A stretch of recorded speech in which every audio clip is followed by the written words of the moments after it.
Welcome to the Women in the Arena podcast, a platform dedicated to honoring America's women veterans who dare greatly in all aspects of life. I'm your host, Sarah Scully. At Women in the Arena, we harness the power of storytelling to illuminate the human experience. Through authentic narratives, we honor the resilience, authenticity, and leadership of women who have served our country. Our name, Women in the Arena, pays homage to Theodore Roosevelt's legendary speech, The Man in the Arena, recognizing the remarkable contributions of women in traditionally male-dominated domains. Welcome back to the Women in the Arena podcast. Today's guest is a powerhouse in every sense of the word. She's a United States Marine Corps captain, a Team USA bobsled pilot, a children's book author, a former Division I college athlete, and an Olympic hopeful training for the 2026 Winter Games. Captain Riley Tejcek has competed all around the world, all while serving on active duty. Her journey is one of service and grit, balancing the demands of military life with the pursuit of athletic excellence. Riley brings heart, discipline, and unapologetic determination to everything she does. I am so excited for you to hear her story. While you're here, don't forget to like this episode, subscribe, and leave us a review on your favorite podcast platform. It helps us keep bringing you inspiring conversations with trailblazers like Riley and the other women we have on our show. We are so grateful for your support, and we hope you enjoy this episode. Well, Riley, welcome to the Women in the Arena podcast. I'm so stoked that we finally have been able to connect with all the craziness going on. I know it's hard to get stuff like this on the schedule, but we're so happy you're here and pumped to have you as a part of our second season. Yeah, thanks so much for having me. I'm honored. I know there's been incredible people that have been on from season 1, even so far in season 2. So I think we're going to have some fun today. Yeah, absolutely. So I always like to start with the world's hardest question, which is to just give our listeners a little bit of information about you, where you're currently at, and kind of what led you to venture into a career in the military and what you're currently doing. So currently, I'm an active duty Marine Corps officer stationed right now in Quantico, soon to be San Diego here in 10 short days. Not only that, but I balance being full-time active. I've served 6 years so far with competing for Team USA bobsled and a new children's book author. So I'm really excited about that. I know we'll get into diving into those different categories. But currently, I am 28 years old. I'm newly engaged, which is really exciting, to my wonderful fiance, Danny, who is a Royal Marine. So he's from England, and we were able to serve together, and which is incredible. But I'm really excited today to talk to you guys a lot about what it looks like of dealing with being a professional athlete, with dealing with being a female in a male-dominated community, and how to constantly, I don't use the word balance because I don't like that word, but how to multitask, performing different kinds of functions and being successful while doing so. Awesome. Yeah, lots to celebrate and totally on brand to be speaking to a vet while they're balancing, about to pack up their life and move across the country. Yeah, That's that. typically how it goes. Well, awesome. Well, tell us how, like, why the Marine Corps? How did you end up pursuing this path as opposed to anything else or any other branch? A big part of my book, and that I talk about all the time, is I never thought I could be in the military because I never saw it. So I grew up in Indiana, and there isn't any really active military bases there. And because of that, we are very patriotic in the Midwest, right? There's American flags everywhere, 4th of July, Memorial Day, all that stuff. But I didn't really see anyone in uniform. So all I really saw was the movies, the TV shows, etc., which are predominantly all male. And growing up, I never thought that I had a place in the military because I never saw it. So I didn't think that I wanted to join the military up until I got to college. So I accepted a Division I softball scholarship to play at George Washington University. And it was there that I met a Marine recruiter. Before faith, I would have said it's on accident. With my faith in Christ, definitely was placed there for a reason. And I met a Marine recruiter. And to answer your question, what really drew me to the Marine Corps was the fact that they were the best. was the fact that I met this man that was squared away, was sharp, like looked very nice in uniform, talked to me about how he was a collegiate athlete as well. He actually played 2 sports, and what it meant to be a leader and as a Christian to serve your community and give back. And then he really hit on me about the female piece. Like at the time, there was only 4 to 5% of officers were women. And they didn't really look like me in the sense of blonde hair, blue eyes, very bubbly, outgoing. And so I saw a problem in the sense of, hey, there's a space for me. It's very small. There's not very many women doing it. But if I can get into that, I can then be an example to hopefully have that statistic continuously increase and grow and make a difference in people's lives. So I prayed on it.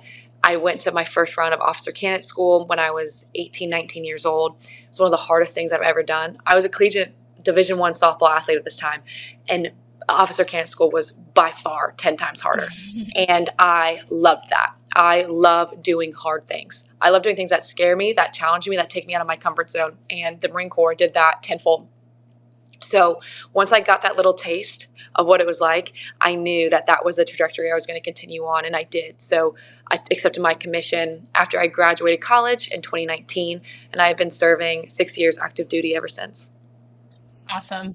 I always love in the beginning, we usually get a little bit of either pride or shade when people introduce their branch because A lot of it's pride. either the branch or the aircraft or like a weapon system that Yeah. gets a shout out in the beginning. But that's awesome. So, you know, the kind of the main thing that we're focusing on with your interview today is, your endeavor into a new sport, which is Mhm. bobsledding. And before we get into the journey into that and how that actually happened, can you walk us through the technicalities of what bobsledding is? Because we all see it on like TV and, in the Olympics and people doing it professionally, and it's very intense. And I know it's a very technical sport as well. But like, start to finish, what are you doing when you're bobsledding? I love this question, Sarah, because it is very complex and it's so much more than what you see. So I'm going to give you kind of like the Spark Note version. The intent is to go from the top of the track to the bottom of the track as fast as possible with a combined downtime that is the lowest to be able to win the race. So you have 2 different disciplines for men, 2 different disciplines for women. Women have mono, which is 1 person, just the pilot, and 2 women, the pilot and the brakeman. Men have 2 man, 4 man, self-explanatory. So you compete at 1 discipline at a time. So you might have back-to-back races like a Friday, Saturday, but Friday's monobob, Saturday's 2 women for women, for example. So you have a sled. It's roughly by itself 400-ish pounds. And on that sled, you get to dictate kind of the shape of it. So there's different models of sleds, just like there's different models of cars. Think about like fast cars. Mhm. And you get to control what's called the runners, or a human term, blades. And you get to control the width.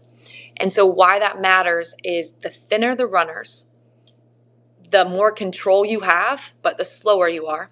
The thicker the runners, the faster you are, the less control you have because it takes longer to turn it. So essentially what's happening at the top is I'm just going to go 2 women. I'm the pilot. I have what's called a brake woman behind me. We are going to get at the top of the track. We're going to, in sync, push off, run as hard and fast as we can, driving that 400-pound sled all the way going down a ramp to then jump in.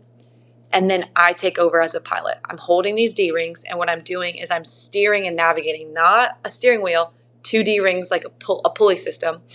And I'm navigating different kinds of curves, pressures, and manipulating the G-forces along the way. The goal is to be as fast as possible with steering and doing the least, which is tricky because the more I steer, the more friction I'm making. The more friction I'm making, the slower I am.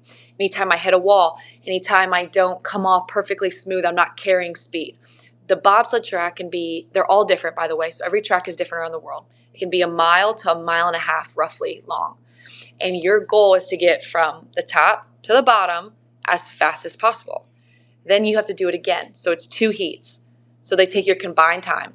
So basically we push, hop in, I'm driving down. As soon as we cross the finish line, I signal to my brake woman to pull the brakes. They pop up, they pull the brakes, We get out, we go up, we do it again. And the goal, like I said, is to hit the least amount of walls, to push as fast as you can, and to drive safe, but not safe enough that you'll lose too much time. Okay, thank you for that. So when you are racing, like what is your body feeling like? What parts of your body are you trying to master and control, aside from your mind? Because I know this is a lot of mind and mental Yeah, game as well. I was really about to say your mindset. And I'm just going to touch on that slightly. Bobsled, what people don't understand, is a sport that you only participate in the winter. There is no simulation. There is no, oh, let's practice. You only practice on the ice. So you only get to practice from October-ish to March. That's it. So as a pilot, the rest of the time, you have to train your body, which includes your mind because you only get a certain amount of reps. But let me tell you what my body's feeling. My heart is pounding just standing up, knowing that I'm about to go 90 miles an hour down an ice slope with my teammate behind me, and I'm responsible for their life. My heart is racing, the adrenaline is pumping. But what I always tell people is your body doesn't recognize the difference between excitement and nervousness. And it's beautiful. It's this beautiful, beautiful thing where your body processes the same. So anytime before I go, and I've worn heart rate monitors, I am just standing there and my heart rate's at like 160. And we haven't even gone yet. My body is also feeling cold. I know that sounds ridiculous, but it is, because what people don't understand as well is we walk out in jackets, but we strip down to basically a leggings material of like a onesie, to be as aerodynamic as possible. So it is freezing when you're competing at places. We've competed in all the way to negative 20 degrees Fahrenheit. It's insane. But you're locked in, you're focused, you're ready to go, and you're ready to freaking run lights out and hit that sled as freaking hard as you can and just freaking take off and go. Is it a very kind of, the feeling where you almost like black out while you're doing it because it goes Yes. so fast? Yes, Okay. absolutely. And that's why I rely a lot on my teammate, because afterwards I just went, let's say a minute and 10 seconds, but I'm trying to memorize the 18 curves that happened in that minute and a half and try to dissect, where did I make a mistake? Where could I have been better? So afterwards, sometimes when you get down, like your mind just kind of blacks part of it out, which is why I rely on my coaches, my teammates, obviously now with technology, video, and being able to like go back and be like, oh yeah, that's what happened then. But you are so exhausted, in the sense of not your body's exhausted, you're mentally just drained, because every ounce of your brain and body is focusing so much on what's in front of you when you are going that fast and having to take things so quickly coming at you compared to other sports. Yeah. Wow. I'm feeling the feelings of anxiety and adrenaline are like Yeah. going through me as you're describing all of this. So, how did you get into the sport? Like, tell me the moment where you became interested and what led you to that. Cool Runnings has shown that majority of bobsledders are not natural bobsledders, in the sense of they come from other sports, which is true. In the United States, we primarily get, I would say, 95% of our athletes from other Division One sports. So majority of us were Division One, mostly track and field athletes. I was softball, so I was an exception. We have a couple lacrosse, football, baseball, but for the most part, majority track and field. So because we're going so fast and the G-forces are so high, normally this is not a sport that you want your 4-year-old to compete in.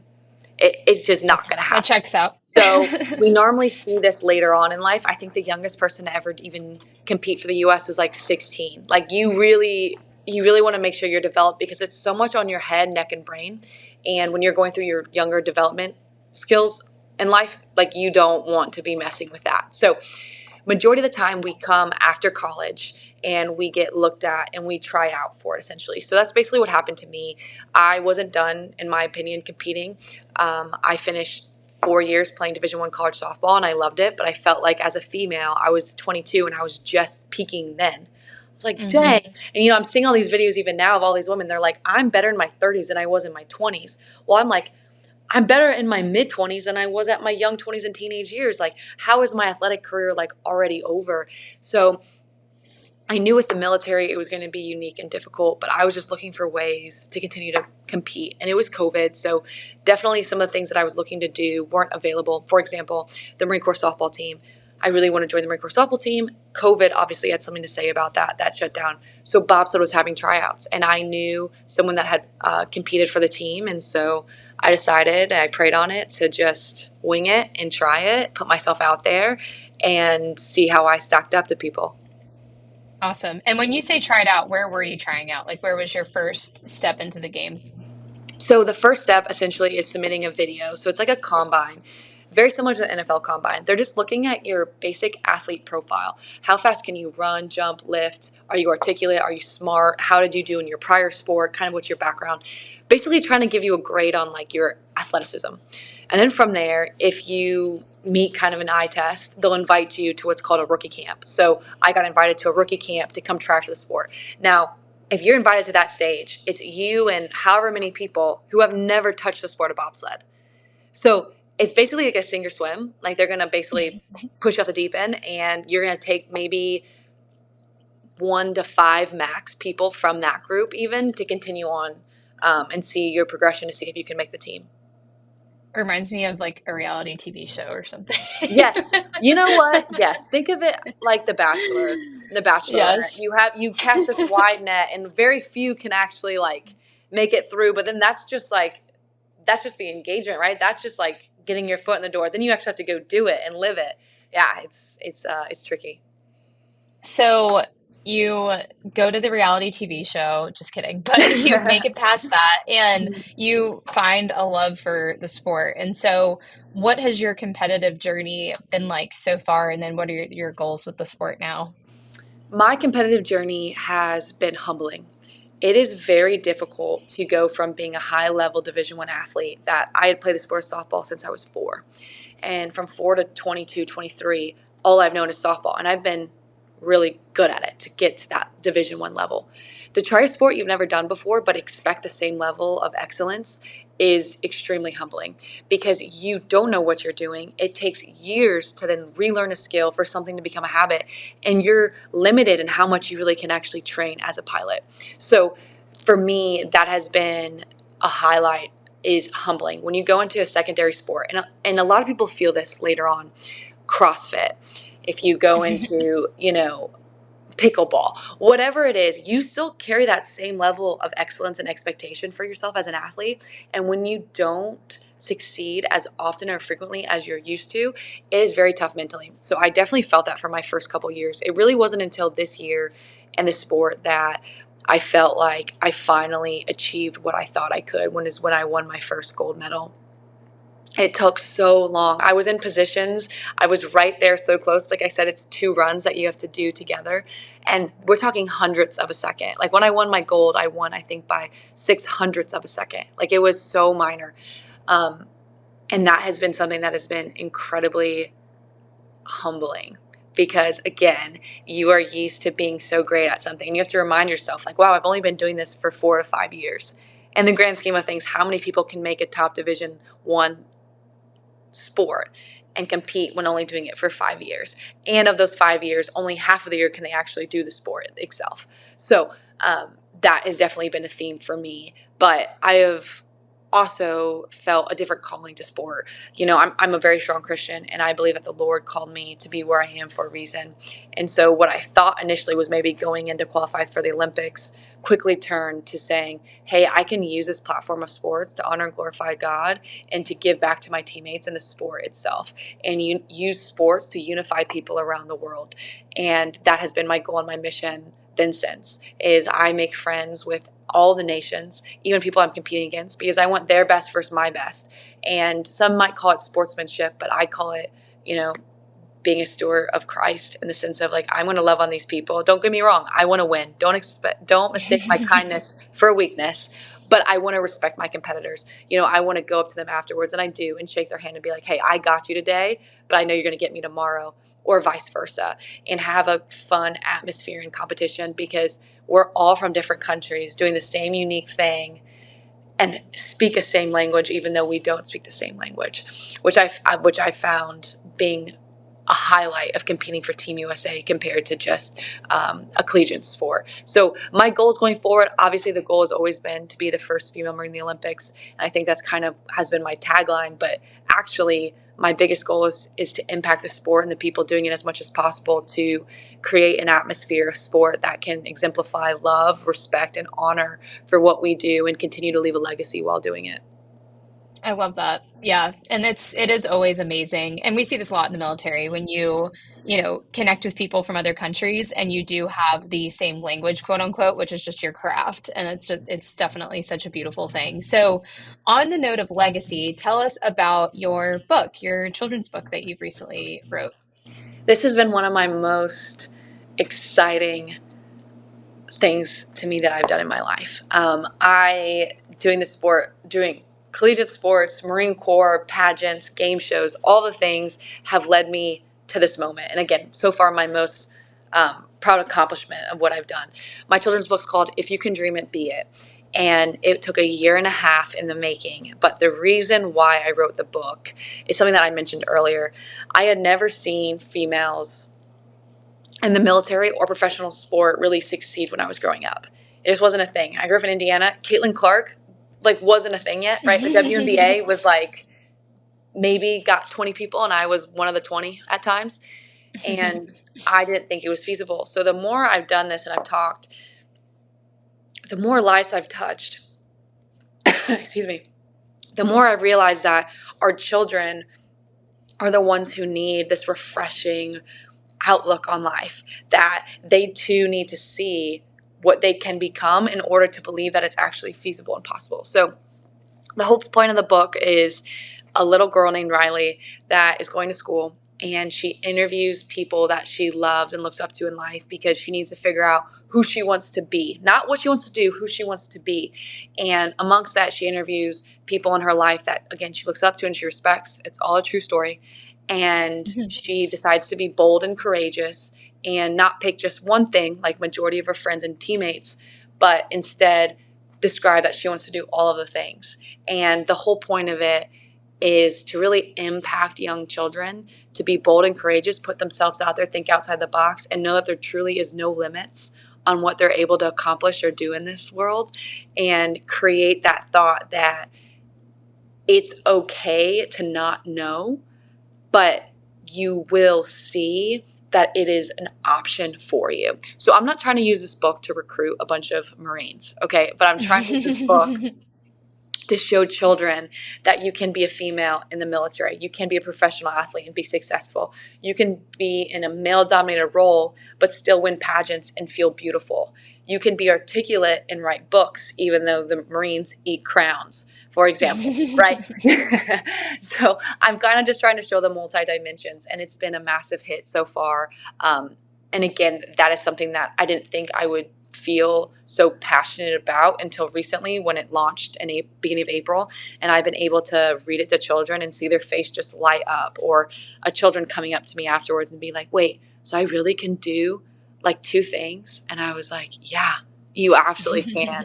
And that has been one of the most emotional experiences. Like, it has brought tears truly to my eyes to see kind of the light bulb go off in children and their hearts be impacted. Awesome. And again, I'm going to get into the technicalities of this because one of my goals with our podcast is to have our listeners walk away with some how-tos and some tools in their toolkit for some of their dreams and goals. So with writing a book, if I had a vision of, a message I wanted to get out to youth or just a book in general, where do I start? Start writing. So a lot of people, and I was there too, don't know where to start. And because of that, they'll never vocalize it. So I'm going to peel it back a little bit on some things I talk about. Number one, if you have a goal or desire or dream that's put on your heart, because there's something uniquely that is in each of us, the worst thing you can do is keep that to yourself. Reason being, the reason why I got my butt into gear and actually wrote the book in the timeline that I did was because I vocalized it on the national news, and it was out there because I said before I'm 30, I will write a book, period. The next day, and when that released, I said, oh my Lanta, like I just alerted the whole world, which again, did anyone really read it? I don't really know. But to my mind, I just have to hold myself accountable because I'm not going to be a liar. So I just vocalized it. So step one, which you already said, but just pulling it back a little bit, vocalize it. So if you want to write a book, tell someone else. Number one, why? It holds you accountable. They hold you accountable. And now that you said it, the last thing that you want to be is a liar or someone who doesn't follow through with their promises. So vocalize it. Step two, Start writing. You don't have to know what to do. I did not. You just need to get your ideas out there. Once that comes to you and your heart starts racing a little bit more and you feel it, sit down and just throw it on paper. It doesn't have to be great, but get your idea out there. Step 3, do your research. Do not feel like you have to reinvent the wheel every single time. There are podcast resources, etc., that give you kind of instructions of where to go or what to do. For me, I decided to reach out to some other women that I knew and men that wrote books and that were successful. Because again, was I going to write to children? Was I going to write to adults? What kind of book was I going to do? I had to have that question answered so that I could then go and reach out and actually know. So that's why I encourage people to start writing, because you kind of have to have something to work with. Then you reach out to them. So I reached out to female children's book authors and I was just like, hey, can I hop on a phone call? Just tell me best practices, worst practices. What did that look like? And then from there, you make the step 4, you make the decision. Do you self-publish or do you try to pick up with a publisher? That is extremely different because that is going to dictate how much work you put in and what the outcome looks like. And as you're answering those questions, it's is this a money grab? Is in the sense of do I care if I make money or if I lose money? Is it just to create impact? Do you want full reins and control of where your book goes? Or are you okay with someone else, controlling the narrative and putting it out there for you? And then you'll see progress. So to reiterate, number 1, if you haven't already, tell someone else your goal, hold them accountable. Number 2, sit down and start writing. Number 3, do research of that specific type of book or people. Reach out and ask for help. And number 4, ask yourself what are your goals that you want to get out of this? And from there, I guarantee you'll be successful. Statistically, I believe it's only 3 to 5% of people who say they will write a book actually get to the publishing phase. I believe most people don't even get to step 1 because I believe most people say, oh, I'd love to write a book. But again, you don't vocalize it. Number 2, you don't actually stink and do it. You actually have to do it. You actually have to have something to show people. And that was something in my experience. So when I did get to that step and I said self-published or publisher, I went with a publisher. But the first thing that they asked me is, all right, send me a rough draft copy of your book. It wasn't oh yeah, take all the time in the world to write it. It's okay, you want to talk? What do you have? So again, that's why I believe those steps have to be followed that way. That's my own personal experience. I'm sure there are people that something crazy happened to them or they were approached, maybe if they're a little bit more famous or something like that, right? I don't know. If Donald Trump wrote a book, for example, I doubt that it was in his heart. I bet someone asked him to share his story, for example. So I'm sure there's exceptions, but I'm happy to help any female or male or whoever who's passionate about writing a book. I'm happy to be a resource and explain my experience. I just know that that's not the only way. That's just the way I see it. Yeah. No, and I think your first point is so important. I personally did the same thing with this podcast where I told everybody, I'm going to start this podcast. And I got on a team. I decided to do it collaboratively with some other really amazing women who are already in the space. And if you do not speak your goals out loud, they will die. They will die with you. Because one, most people who are goal driven are also in a very healthy way, ego driven of when I say I'm going to do it, I'm going to follow through because I am a steward of my word. And also, people are expecting this of me, and I want it to be the best reflection of who I am and my talents and my work ethic.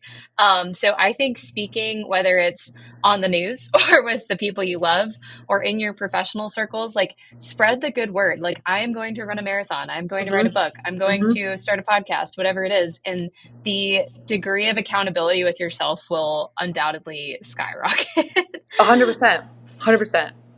Yeah. I love that. Okay, so moving forward, I would love to know, because I think, again, this sport is so fascinating to me because I don't think there's much else like it. It kind of reminds me of flying a plane in a way with the adrenaline and the focus and the precision. But I want to know, training when you're not in that actual arena that you're in when you're competing. What does that look like? What are your workouts like? How are you getting your mind and your body ready for this sport? So majority of training is done outside of the track, the arena. And that's because from March to September, like I said, you don't have ice. And so you are at the gym you're at the track. Your main focuses are running as fast as you can for short distances. So we'll train longer, but essentially you want to have a really fast 40-meter sprint, 30, 40-meter sprint. And you want to be able to do that while pushing weight. So you'll also see, you don't want to be skinny and really fast like some of the Olympic sprinters. You want to have a little bit on you. So again, you can hit that 400-pound sled and keep moving. So sprinting under weight, plyos. So we'll see a lot of that, jumping, because again, you have to have that explosivity, like straight off the bat. And then a lot of Olympic lifting. So power cleans, different kinds of like squat variations, deadlifts, that kind of thing. Again, you're moving an extremely heavy object. Your source of power is your legs and your core, and that needs to be as beefed up as possible. So when you're looking at some of the best, they're not always, but there are girls that are 185 pounds and they are absolute workhorses that can just move that sled and like think of like a plow, like it is nothing, like they charge forward. Now, not all females are that weight and capacity, but then you have to put up with that. So you're going mass moves mass, and you're competing against stuff like that. So again, you can get away with it if you're faster. That's why we recruit a lot of track athletes, but you have to be able to be fast while moving weight. How you train your mind is a whole different story. It looks different for everybody. For me, I love watching old videos and reruns and POVs of the track. Sometimes I'll just watch it and I'm like, okay. And I'm like looking and I'm analyzing and I'm studying the sport. In addition, for me mentally, I have to have on and off time. I am someone that when I am on, and it's very hard to like turn me off. And my fiance talks about this all the time. He's like, you just like hyper focus. So there's times when in the off season, I need to retreat and I need to give everything I have for me to the military. And that looks like a whole different kinds of training. It's a 3-mile run, a 3 45-minute plank, and 12 pull-ups. That is completely contradictory of everything I have to do for bobsled. So Yeah. I have to have a healthy break and balance and be like, okay, I'm going to leave you here. I'm going to go and adjust my training here. And there's like about 2 weeks in between where I need to absolutely just do nothing but things that I want for myself. I show up to the gym. I don't have a plan. I'm like, you know what? I'm going to lift this weight. I'm going to do this exercise. And oh, this looks fun today, to just like reset my body and my mind. And then there's times when I'm like, you know what? Sure, I'll show up to a spin class with my friends. But hey, no, it's almost go time. I'm 2-3 months out. Like, no, I can't be bothered. Like, I'm focused. I'm locked in. Again, I don't like using the word balance. It's defining what's important and what your priorities are and what season of life that you're in. And then lastly, I have to have a reset day. I know everyone wants to harp, and I've heard a lot of positive, negatives, rest day, recovery day. I don't care what you have to do to get your mind right. But for me, that looks like going to church. That looks like investing in my friends and my family and being Riley, not the Marine, not the athlete, not the author, not the pageant winner, like just Riley. And if I don't have that healthy reset every so often, I lose myself completely. Mm-hmm. Yeah. So much to unpack there. I love what you say about, I also kind of hate the word balance because there's never going to be a balance. Someone who I admire recently told me every time I commit to something, I need to envision saying no to 2 other things. So if I'm going to start investing in my job, my full-time job, and lean in, I need to envision saying no to maybe a social commitment or, a volunteer thing that I'm doing, whatever it is. And that nothing is ever going to be fully in sync. But it's finding the harmony between all of the things that we care about and deciding, what is important right now and how much time can I give to the things that I am able to commit to. And then also, like you said too, about, resetting looks so different for everybody. And I'm sure that that's especially true for athletes. Like for some people, it might mean sleeping for 36 hours Yeah. and taking a bath and whatever. And then I'm with you. Like my quality time with my people is what really like resyncs my brain and just gets me emotionally and physically in a better place. So, yeah, just doing what makes the most sense to you. What have you learned from a physical perspective as a woman when it comes to training, nutrition, rest, anything like that as you've shifted into this sport? What have been some game-changing things for you? Yeah, I'm going to be really vulnerable here. Body dysmorphia is a real thing and something that I didn't realize that I had.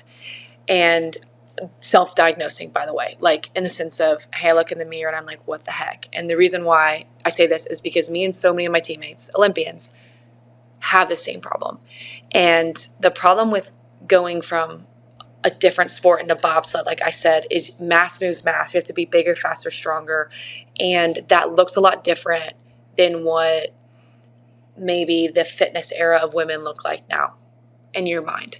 And so you have to be able to roughly squat 250 to 300 pounds. You have to be able to run extremely fast. It just means that your body is bigger. Not necessarily your body composition, but you're just carrying around more weight. And there's a real thing that I didn't realize I struggled with, that my teammates struggle with, is just feeling like our body changes. I fluctuate 10 to 15 pounds a year going from Marine Corps to bobsled training. And that is really hard on your mental. And as a woman, I don't think people talk about that enough, is when you're training for different things and you're evolving, you just sometimes like aren't pleased no matter what you see. Mm-hmm. And that is coming from someone who has zero problems with self-confidence, who loves herself, right, in her body from a very humble way. Know that this is a gift and blessing from God, but it's something where I'm like, I'm in transition. I'm like, oh my gosh, like twofold, right? Gosh, my legs look big and fat, but oh my gosh, where's my muscle? And I'm like, what? And it's like that constantly as an athlete, I don't think ever being pleased with where you are. And then, I haven't yet, but I want to, with my fiance, talk about and look into getting pregnant within the next 3 years. That's going to look extremely different. I can't even imagine, and I've only talked to other people, what that does on your body leading up to it and afterwards. Not that that's an excuse, but your body changes. And how do you mentally handle that when you've been a high level performing athlete? Another thing that I've learned about women is, again, not an excuse, but there is a difference in your cycle and dealing with different things. And you got to kind of learn and figure out what that looks like, especially in a sport that deals with weight. So for example, we have to weigh in and make weight with the bobsled. So my bobsled can be a certain minimum weight, but it can also be a maximum weight with me and my crew. So the lighter we are, the more weight we add in, but our weight fluctuates constantly. And again, as an athlete and someone, as a woman, like you have to understand like your cycle and your process, because you will weigh differently within a week when you're talking about a sport that you get disqualified for being over or underweight. So again, like that's a real thing of like, hey, this is just genetically what my body's going to go through. You just need to accept it, not make an excuse for it, but learn how to work and navigate around it. I'm not saying, oh, I can't practice today because, I'm emotional. No, I'm saying my body's going to fluctuate maybe even a couple pounds this week. And I know that I need to, one, take care of my body and my mind, but also prepare mentally and physically and emotionally for how that's going to fluctuate and what that looks like in my own sport. And again, people are talking about it. The resources getting better. But I think that's something that as females we've ignored for a really long time, because especially as we're trying to establish ourselves in male-dominated sport, that's the last thing you want to come up with is an excuse and something like that. But it is a real thing. Yeah, absolutely. And we've had some really, really insightful, actually, 2 episodes on the show about hormone cycling and how that impacts the female athlete. And you're right. I mean, I'm thinking about it personally, probably about a 5-pound gain during that week, which is Yeah. significant in a competitive sport. And luckily for me, that just means I wear loose clothing. But for you, obviously, there's real world implications of Yeah. weight fluctuation in your sport. But it's fascinating. And I think, it just again though shows like how resilient women athletes are, like how much we do have to, overcome and like work through on a daily basis with whatever we're training for. And I'm glad you talked about the body dysmorphia piece too. Not something that we engage or address as much, but any woman who is competing in any way in a sport, and then certainly some of the ladies we have as guests and as listeners who are tactical athletes in the military space and are going after some of the most competitive, highly intense or areas of the military that require you to be incredibly strong, incredibly agile. You have to train to perform, and your body needs to be not necessarily at its most lean, but at its most lethal, Hmm. which is, really, it goes against what we're told to look like, or what, you said, like a peak fitness is, what peak fitness is shown to us as, maybe through the media or through other outlets. And I think it's important to acknowledge, like you said. And I guess the way that we address it is that we do acknowledge it and we celebrate what we can do as opposed to what we look like, and also Yeah. celebrate that depending on what we look like, all of us are going to look different, like depending on the demands and the needs that are placed on our bodies. And I am glad that we have some badass ladies like you and other Olympic athletes. I feel like most recently, who have been so just celebratory of like who they are as people, who they are as athletes, and what their bodies look like, and that's going to be different from sport to sport, and Yeah. that's okay, and that's what makes them ballers at what they do. Yeah. Um, so that's so cool. Thank you for sharing that. Well, what's next on the horizon? Like, what are your big next things that you're looking forward to with your sport that we can follow along with? Yes. So for my sport specifically, obviously Olympics are gearing up for 2026. The Team USA women's team is strong. I'm telling you right now, they are strong. And we have incredible athletes. There's 6 total of us pilots. Only 3 will make the games.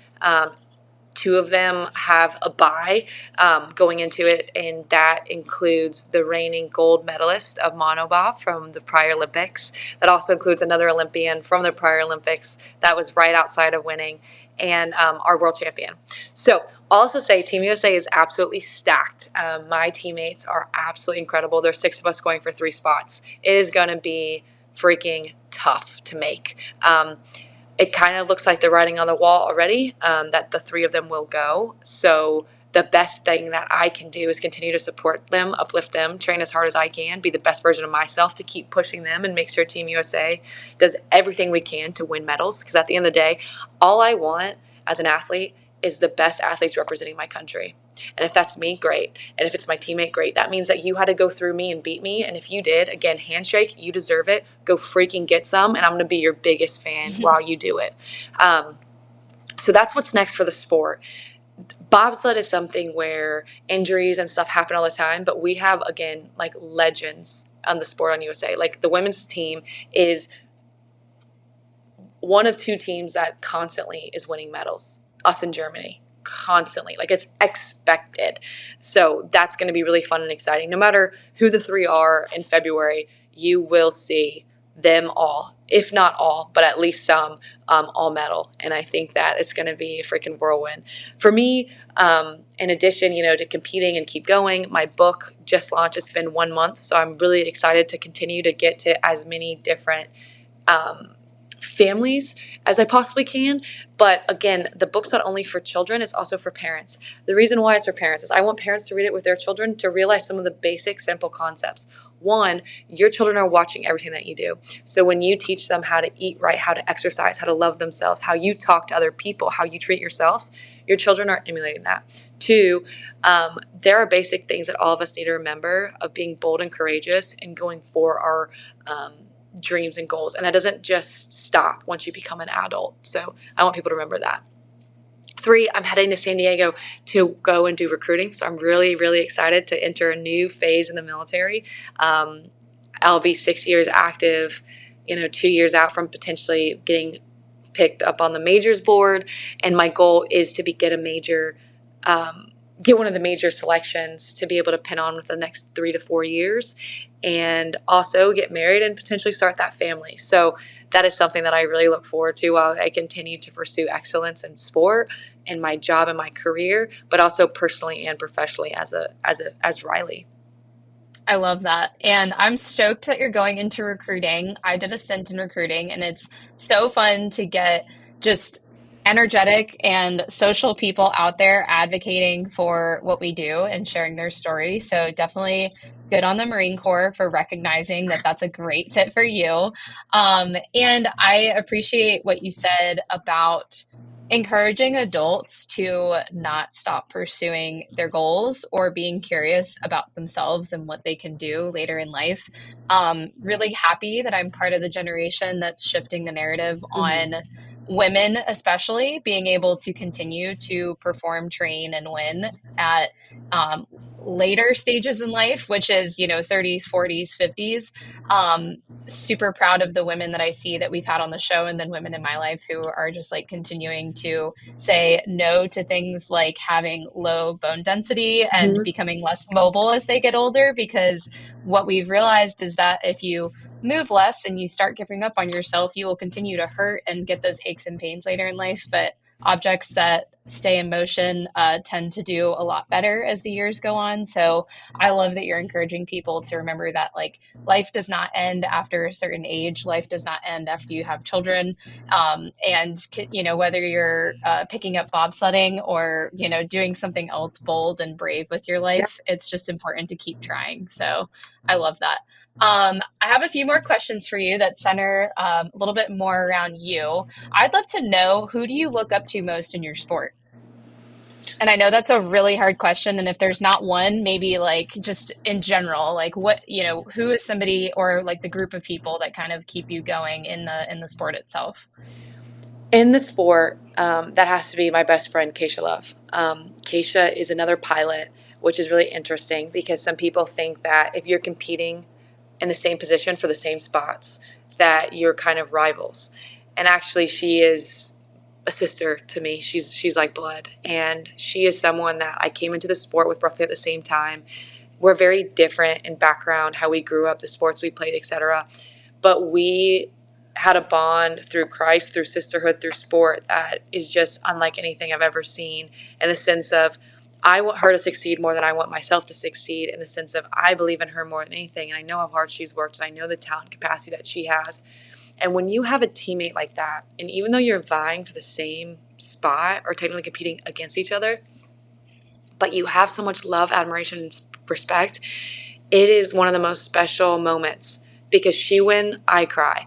I win, she cries. It's almost like it's more meaningful to celebrate the other person's success than it is of yourself, um, because you just care and love that person so much. And for me, she has not only gotten me through sport, but has gotten me through life challenges and has been there and continuously is there through the thick and thin and the stuff that comes. And what that tells me is reminder to people to find your tribe. In women's sport or in the military, the hardest thing to do is when you're representing a fraction of people and you're a small percentage, that you feel like you have to then be the only. And so it's you versus all the other people that are alongside you. And I couldn't disagree more with that thought. We all have it. It's that, I think, alpha woman mindset of like there's room for one lioness, that needs to be in charge.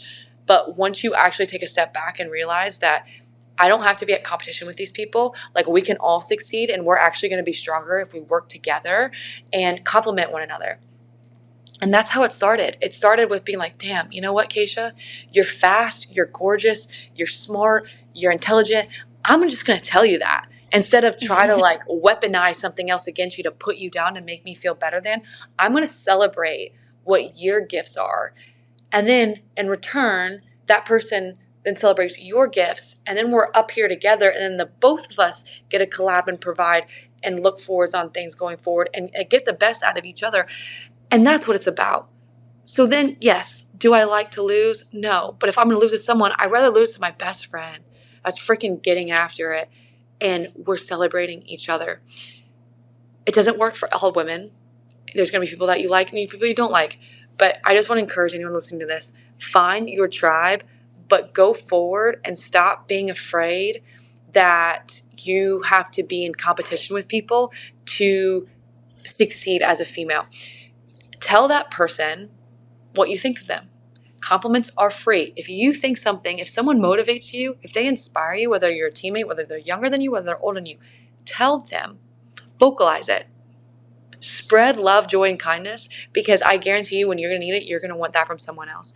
Everyone loves to feel seen, valued, heard. Everybody, especially women, seen, valued, heard. That's what we want. If your coach, if your spouse, if your job isn't doing that for you, you be that for somebody else. And I will guarantee you, because I'll tell you this right now, you'll get to that point where I am with my best friend, where their success means more to me than anything. And then we get to celebrate it, and it feels like I won too. Mm-hmm. It takes time, it takes practice, but you can get there. And you can get there with someone you're in direct competition with. And my biggest thing to women out there, wrapping this up, they are not your enemy. Other women are not your enemy. There's enough room at the table for everybody. Build each other up, create a path wide enough, create a table and a meal that is big enough so if you win, everyone gets to sit down and eat with you. It doesn't have to be done by yourself. We are trailblazing women entering into fields where we already are the minority. Stop being part of the problem of keeping a minority and open up the gates and allow other people to fill in and let them celebrate your success, because you will want that one day when it's in return. Yes, I love that. And my good friend Malia, who's probably listening, she's a hype woman to this podcast. We talk about it all the time about how people overcomplicate supporting one another because they view it as like, there's only, this much food, like comparison to the meal. And if somebody takes away, there's little left for me. And it's just not true. And I think it's kind of, it's something that's not taught to us at a young age. But then when you start to learn that as you get older, you realize how easy it is to actually support other people, even if they're competing against the same things that you are. And the energy that radiates from that and the momentum that it brings to your relationships and to whatever community you're in is such a beautiful thing. We see it a lot on this show. Like, it would be really easy for, the creators of this show and the people behind it just to be intimidated by everybody that we brought on. But it's like, no, look at what we're creating. We're creating a network of amazing women or people within our community that are doing amazing things, and together we can do amazing things together and lean on one another and just continue to get after the problems of this world and all of our goals as one. So yes, love it, and hope that your friend listens to this too and hears that shout out as well. Well, Riley, thank you so much for your time. I know that you're balancing a lot at once, and we just so appreciate you hopping on and making the time. We're going to continue cheering you on from afar as you continue to crush all of these goals, not just in a bobsled, but in the many arenas of life. And we're stoked that you're part of the Women in the Arena family. You are truly a woman balancing so many different arenas, getting after so many things, and really admire everything you do and appreciate you being on. No, I can't thank you enough, Sarah, and I can't help but think every time we talk about arena. I just watched Gladiator 2. Small shout out. Yes. But the concept truly is you're stronger together. And to any female, male listening to this, please use me as a resource, as an advocate, someone that I want to be one of your fans. I want to lift you up, and we can do that together. So, Sarah, you're already stuck with me, but anyone else that I don't know that's listening to this, please reach out to me, LinkedIn, Instagram. Make sure you connect with me. I would love to have you in the circle to continue to plug you into other kick butt women that I know as well. And we can continue to soar and fly and excel in every arena that we're in, where we are outnumbering the others, whoever the others are, whatever giant that you're facing, whatever doubt that you may have in your mind, so that we can tear that down and crush it together. I look forward to connecting with all of you, and thank you so much for having me on. I was thinking about skipping my run today, but I don't think I can with that ending. No, I'm holding you accountable. I'm going to get mine today. I spoke it out loud, so now I have to go. You have to. All right. Thanks, Riley. Yep. The Women in the Arena podcast is powered by Iron Butterfly Media, a production company committed to honoring the lives of women who have had an unseen and outsized impact on our world. We hope you've enjoyed this episode. If you have a woman who you would like to nominate as a guest, please shoot us a message on our social media platforms. Be sure to subscribe and follow on Apple, Spotify, and YouTube. See you next time.